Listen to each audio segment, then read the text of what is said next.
रिक्शे वाले ने पैडल पर जोर दिया, पर रामधन ने उसका हैंडल इस तरह पकड़ रखा था कि उनके इस जोर ने उस जोर को काट दिया। रिक्शा अपनी जगह रहा। बद्री पहलवान ने भुनभुना कर कहा, मैं सोच रहा था कि कौन सी आफत आ गई जो सड़क पर रिक्शा पकड़कर राण की तरह रोने लगे। रामधन बोले, रो नहीं रहा हूँ, शिकायत कर रहा हूँ। वैद्य जी के घर में तुम ही एक आदमी हो, बाकी सब तो पंसाखा हैं।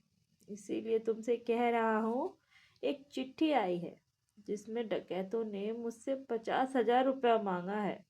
कहा है कि अमावस की रात को दक्षिण वाले टीले पर दे जाओ। बद्री पहलवान ने अपनी जांघ पर हाथ मारकर कहा, मन हो तो दे आओ, ना मन हो तो एक कौड़ी भी देने की जरूरत नहीं। इससे ज्यादा क्या कहें। चलो रिक्शे वाले, घर नजदीक है। बाहर पिसी हुई भंग तैयार होगी। पी कर नहा धोकर कमर पर बढ़िया लंगोट कस कर ऊपर से कुर्ता झाड़ कर बैठक में हुम होकर बैठा जाएगा। लोग पूछेंगे, पहलवान क्या करके आए। वे आंखें बंद करके दूसरों के सवाल सुनेंगे, दूसरों को ही जवाब देने देंगे। देह की ताकत और भंग के घुमाव में सारे संसार की आवाजें मच्छरों की भनभनाहट सी जान पड़ेगी। सपनों में डूबते उतराते हुए बद्री को इस वक्त सड़क पर रोका जाना बहुत खला। उन्होंने रिक्शे वाले को तपट कर दोबारा कहा, तुमसे कह रहा हूं चलो। पर वह चलता कैसे। रामधन का हाथ तब भी रिक्शे के हैंडल पर था। उन्होंने कहा, रूपन की बात नहीं, मुझसे कोई रुपए की बात नहीं, मुझसे कोई क्या खाक रुपया लेगा। मैं तो तुमसे बस इतना कहना चाहता था कि रूपन को हटक दो। अपने को कुछ ज्यादा समझने लगे हैं। नीचे नीचे चले, आसमान की नहीं।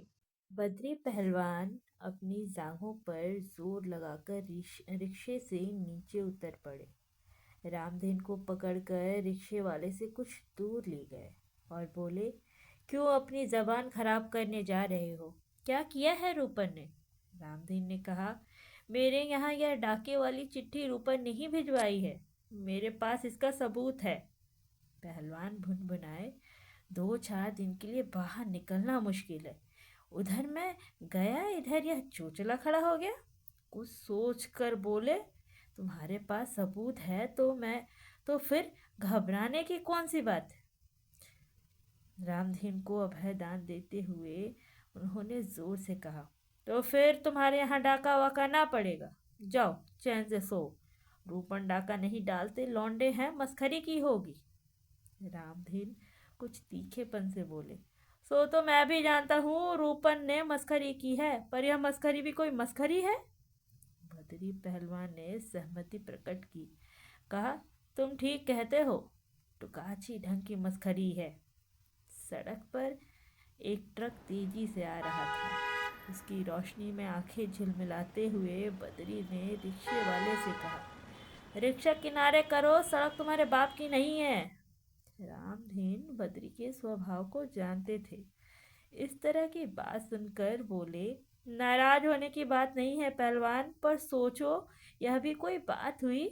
वे रिक्शे की तरफ बढ़ आए थे। बैठते हुए बोले, जब डाका ही नहीं पड़ना है तो क्या बहस। चलो रिक्शे वाले।